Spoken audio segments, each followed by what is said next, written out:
문재인 심판. 김소연도 우리가 함께 키우면서 문재인 심판에 힘을 모읍시다. 자, 손혜원 노면 눈도 커졌다고. 네. 와, 저는요, 진짜 놀랐습니다. 자, 여러분들 한번 이거 보시겠습니까? 자, 그, 손혜원 씨의 말하자면은, 즉, 그 고등학교 숙명여고의 이 앨범이라는 거예요. 그 옆에 넙대대한 사람이 이제 김정숙 씨고요. 이 손혜원인데, 이 손혜원 씨 눈을 보면은 쌍꺼풀 없었잖아요, 여러분. 근데 손혜원도 쌍꺼풀 했구만. 네. 그런데 이 손혜원 씨가 쌍꺼풀 안 했다고 막 이렇게 하면서 지금 이제 손혜원 씨가 그 이제 김원희 씨, 김건희 씨 이걸 가지고 이제 눈동자가 뭐 커졌네, 마네, 뭐 이렇게 얘기를 했어요. 자, 여러분 이거 보시면은 저도 참 기가 막힌데 내 얼굴이 변했다는 것은 이미 알고 있었는데 자세히 보니 눈동자가 엄청 커졌다. 이게 그 홍보를 했다는 사람이 문장이 안 되죠. 눈이 엄청 커졌다 해야 되는데 눈동자가 엄청 커졌다. 뭐 눈동자에 똑같지 않습니까? 자, 저는 이제 뭐 이런 사진, 이 손혜원 씨의 이 이렇게 뭐가 이렇게 좋은지 이제 웃고 있는 사진. 일단 성형이라는 거에 대해서 저는 이렇게 편견이 없어요. 그리고 이 성형이라는 게 미용 성형도 있고 또 이제 어떤 이 눈이 이렇게 처져가지고 하는 것도 있고 막 그렇지 않습니까? 근데 우리가 이제 이런 얘기를 해요.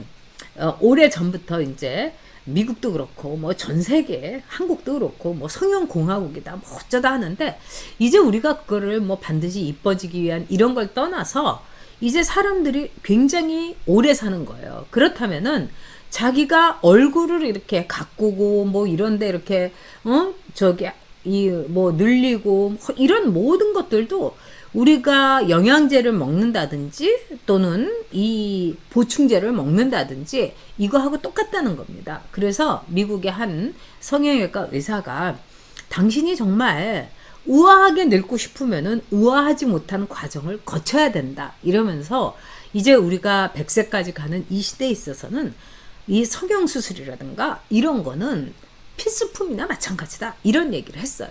그리고 뭐 저도 여러분 이제 이 한 1년에 2차례 정도 이 보톡스를 맞습니다. 그리고 보톡스를 안 맞는 사람이 요새 제 주변에 있을까 싶어요. 여성들 중에서. 그리고 뭐 30대, 40대 여성들도 보톡스를 맞아요. 근데 그런 특히 직장 생활하는 남자분들도 보톡스를 맞습니다. 왜 그러냐? 피곤해 보이면 안 되기 때문이라는 거예요. 그래서 좀 더 이 젊어 보이는 것도 이제는 능력이 된 거예요. 이 매력 자본이라는 말도 있는 것처럼요. 그래서 서양 같은 데 경우에는요, 이 점심 같은데 뭐 의사가 특별히 이제 초청을 해갖고 이 뭐 CEO라든가 또는 이제 임원들이 이렇게 한 열댓 명이 이렇게 쫙 있으면서 샌드위치 먹고 커피 마시고 이러면 의사가 이렇게 다 놔주고 그리고 간다는 거예요. 그래서 그것도 또 이제 여성들도 그런 뭐 모임도 있고 그래서 이제 성형이라든가 이런 거에 대해서 저는 편견을 버려야 된다고 생각합니다. 그건 또 그 사람의 그 시술이자 치료이자 또 뭐 수술이 될 수 있는 거예요. 그리고 이 손혜원 씨가 그렇게 김건희 씨 이런 그 성형하기 전에 사진과 또 성형한 후에 이 사진을 이렇게 그 보이면서 글쎄 이거를 꼭 보여줘야 됐을까 저는 싶어요. 저는 이렇게 보면은 요즘 들어서 왜 연예인들도 비포 애프터 나오는데 그거 좀 잔인하지 않나 이런 생각이 드는 거예요. 왜냐하면은 이렇게 볼 수도 있어요. 우리가 그 진싱이라는 그 한국계 조선계의 아주 유명한 무용가가 있습니다. 근데 원래 이 무용가가 진짜 멋진 그리고 중국에서도 알아지는 최고의 그 위치에 있는 무용가였는데 이 진싱이라는 무용가가 성전환 수술을 한 거예요. 그래가지고 원래 남자였는데 여자가 됐어요. 근데 춤은 뭐 남자 춤 여자 춤이 따로 있는 게 아닌지 여전히 그의 이제 명성과 이거는 똑같습니다. 근데 이제 제가 예전에 진싱이 쓴 책을 읽었는데 이렇게 얘기하는 거예요. 그러니까 성전환 수술을 한다는 거는 이 진싱이라는 사람은 어떻게 생각했느냐. 내가 성을 선택하는 거다. 즉 신이 실수한 성을 내가 바로잡는 거라고 생각했다. 뭐 이런 겁니다. 그래서 이제 성형수술이라든가 이런 거에 대해서 우리가 정말 이제 인식을 달리 해야 되는데 자, 이런 이제 세태의 변화가 있는 거죠. 그리고 요즘 뭐 고등학생들 수능 끝나니까 성형수술 해달라고 막 부모님한테 나 시험 잘 봤으니까 쌍꺼풀 수술 해달라고 뭐 많아요. 그런 상황이에요. 근데 쌍꺼풀 수술하고 이건 자기의 선택의 문제고 자유의지의 문제 아니겠습니까? 근데 그거를 이제 이렇게 손혜원이가 비아냥된 거는 저는 목적이 있다고 생각을 합니다. 그런데 이 손혜원 노무현 눈도 커졌다. 이거는 이 머릿속에 없나 봐요. 제가 이제 2004년 5년 때 대변인을 했을 때예요. 그런데 그때 노무현의 실정과 그다음에 대통령 못 해먹겠다 뭐 이런 막말, 그다음에 개털 범털, 저 그때 노무현한테 처음으로 개털이란 말과 범털이란 말이 있는지를 처음으로 들었어요. 그래갖고 국민들이 막 그냥 부들부들 떨고 있었어요. 그래서 어떻게 저런 대통령이 있나 하는데 문재인을 겪으니까 노무현은 진짜 아무것도 아니었어요. 그런데 어느 날 문재인이 이렇게 딱 나타났는데 쌍꺼풀이 이렇게 돼갖고 이제 나타난 겁니다. 그래가지고 이 사람들이 다들 이제 놀라 자빠진 거예요. 응? 아니 도대체 그래서 이거 보세요 여러분. 자 이게 비포 애프터예요. 자 엄청나게 달라졌죠. 그러니까 이 위쪽에 말하자면 보톡스도 맞았고요. 그 다음에 이제 광대뼈 있는데 여기도 이제 뭐 필러도 넣은 것 같고요. 이거면 총체적인 하나의 토털 이 처치를 한 거예요. 그리고 쌍꺼풀이었어요. 그래서 이 당시에 이 노무현만 쌍꺼풀 수술을 한 게 아니라 이 권양숙도 했어요. 그래서 부부가 쌍으로 쌍꺼풀 수술을 했다고 해갖고 아주 그냥 국민들이 부르르 떨었습니다. 왜냐하면은 그거는 사비로 해야지. 이런 쌍꺼풀 수술까지 어떻게 그리고 그때 너무 웃겼던 게 노무현 대통령이 쌍꺼풀 수술을 하니까 옆에서 권양숙이 있다가 나도 해달라 이래가지고 쌍꺼풀 수술을 했다 이래갖고 굉장히 시끄러웠어요. 자 손혜원 씨는 노무현 대통령의 눈도 커졌다는 이 설레를 생각이나 하고 있는 건지 네 이렇게 손혜원이 김건희 씨의 이른바 성형 비포 애프터를 강조한 이유는 뭘까요? 저는 어떤 아주 특정한 의도가 있다고 생각합니다. 자, 이 손혜원 씨가 김건희의 고등학교 사진을 올리면서 외모를 평가한 거는 한마디로 뭐라고 얘기할까요? 김건희 씨에 대해서 줄리냐 아니냐 이런 의혹을 계속 이제 불지피기 위한 겁니다. 즉 뭐냐? 이 업소에 있는 여성은 기본적으로 외모를 가지고 물론 업소에 있는 여성들 가운데서도요.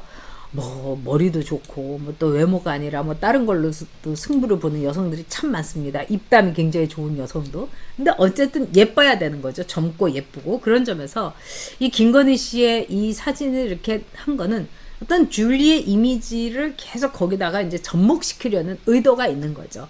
이렇게 얼굴도 확 뭐 하고 이러면서 이렇게 뭐 이 줄리 뭐 접대부 그리고 유흥주점은 아니지만 뭐 조남옥 회장의 뭐 옆에 있는 그 특별실에서 이 고급스러운 인맥을 조성하기 위해서 거기에 와가지고 접대를 했고 글쎄요 그거는 뭐 저도 뭐 술집에서 누구 모였다고 하면서 저한테 오라고 전화하고 뭐 이런 경우 많아요. 그거하고 비슷했을 겁니다.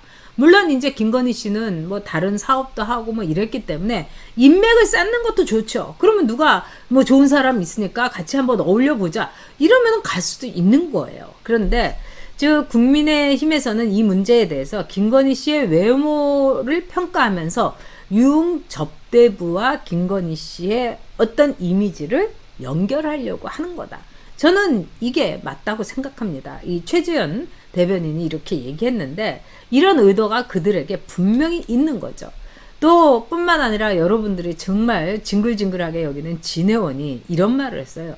관상학적인 관점에서는 이 외모를 갖고 가지고 뭐 굉장히 좋아진 얘다 이렇게 얘기한 거예요. 자, 이것도 보면은 관상학적인 거. 이건 뭡니까? 뭐 이 최은순 씨라든가 김건희 씨가 스님들하고 잘 교류를 하고 뭐 점 보는 걸 좋아하고 이런 뭐 관상이나 이런 거에 굉장히 예민하다. 그래서 이름도 바꿨다. 계속 그런 프레임을 계속 가려고 하는 겁니다. 자, 이런 상황 속에서 이 손혜원 씨가 오늘 이야기한 게 이렇게 얘기했어요. 왜 줄리라는 말만 나오면은 그렇게 격하게 말하자면은 알러지 반응을 일으키느냐, 뭐 이상하지 않느냐 이러면서 뭐라고 했느냐, 윤캠프는 홍보의 기본 원리도 알지 못하냐 이러면서 완전히 이제 비아냥된 겁니다. 결국 이제 이거는 뭐라고 여러분 할 수 있겠습니까?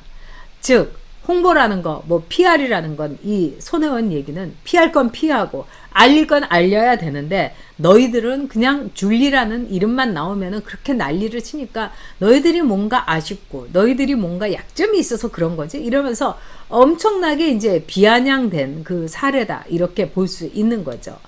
자, 이 모든 걸 다 떠나가지고 이 손혜원 씨가 김건희 씨에 대해서 이런 식으로 외모 비하, 또 진혜원이 뭐 관상학적으로 만든 외모다 이렇게까지 이야기한 거는 저는 기본적으로 볼 때 자충수라고 생각합니다. 그래서 얘네가 자살골을 넣었다 이렇게 생각해요. 자살 당하기도 하고 자살골도 넣는 게 지금의 민주당의 상황이다. 여러분 이렇게 정리하시면 됩니다. 자, 지금요 성형 안 한 사람들 별로 없어요. 그리고 저는 성형, 그리고 제 아는 남자들이 다 그런 얘기를 해요. 그냥 이렇게 좀 안 생긴 것보다는 열심히 수술도 하고 돈도 들여가지고 성형하고 이런 게 좋다고. 물론 자연스러운 얼굴이 좋으면은 그냥 이렇게 사는 거고, 네, 그런 거죠. 근데 저도 이제 이 얼굴이 이렇게 처지고 그래가지고 여기다 이제 주사도 맞고 막 그런 생각도 하고 있어요. 이런 데다가 이렇게 하고. 왜냐하면은 좀 더 이 건강하고 그 다음에 이왕이면 기운이 이렇게 있어 보이고 이렇게 하고 싶은 거예요. 물론 저는 뭐 쌍꺼풀 수술이라든가 뭐 이런 건 안 했고 뭐 이 나름대로 이렇게 남들은 몰라도 저는 제 이렇게 얼굴을 굉장히 만족스럽게 생각을 해요. 이렇게 저는 어떤 타입이냐면 제가 이렇게 보니까 여러분 웃기려고 하던 말인데 처음에 보면 이렇게 예쁘다고 생각은 안 하지만 자꾸 보면은 아, 참 오목조목하게 잘생겼다. 뭐 이렇게 이렇게 그런 외모라고 생각해요. 왜냐면 저는 사실 제 눈, 코, 입이 다 마음에 들거든요. 제 이런 사람이에요. 굉장히 저 자신에 대해서 만족을 하고 사는 사람이에요. 그래서 그렇기 때문에 제가 살을 못 빼는 게 아닌가 이런 생각이 듭니다. 그런데 어쨌든 자신의 그 외모에 대한 이 결정권, 내 몸, 모든 내 몸에 대한 결정권은 여성이 가져야 된다. 이게 좌파들의 표예요. 그래서 이 좌파들은 프로초이스인 거죠. 이 낙태 이것도 좌파들은 찬성하고 또 여성들이 이 임신을 안 할 권리 또 출산을 할 권리 그건 여성의 몸에 대한 모든 건 여성이 결정해야 된다. 이렇게 한 게 좌파인데 거기에 얼굴은 안 들어가나 봐요. 네? 얼굴은 안 들어가나 봐요. 제가 그래서 오늘 이 좌파들의 좌충우돌, 좌파들의 논리적 결함, 그리고 좌파들의 논리적 불합리 이 모든 거를 이렇게 봤습니다. 그래서 이 손혜원이 노무현 눈도 커졌다고 이 말을 우리가 얘기하면 뭐라고 할 것인가. 자, 그런 점에서 이 손혜원, 진혜원 이 투원이 자살골을 넣은 거죠. 왜 그러냐? 많은 이 우리나라를 비롯해서 지금 돌아가고 있는 이 트렌드에서 사실 성형을 했다고 해서 그거를 문제를 삼으면 안 되는 거예요. 이미 그런 시대는 끝났습니다, 여러분. 그리고 엄마는 너무너무 이쁜데 애가 이렇게 딱 태어났는데 애가 정말 하나도 안 닮았다. 응? 뭐 뻐꾸기가 아니고 진짜 하나도 안 닮았다. 뭐 이런다 하더라도 그거는 또 이제 다시 견적을 내 가지고 뭐 해주면 되는 거 아니겠습니까? 그래서 이제 우리가 은느님의 시대 아니에요? 그런 점에서 손혜원이 노무현 눈도 커졌다고, 그리고 제발 구태의연한 그런 어떤 이 사고 방식으로 또 김건희 씨를 이 발목을 잡으려고 한 거 참 저열하고 야비하고 아주 상스러운 거다. 이렇게 결론 내리겠습니다.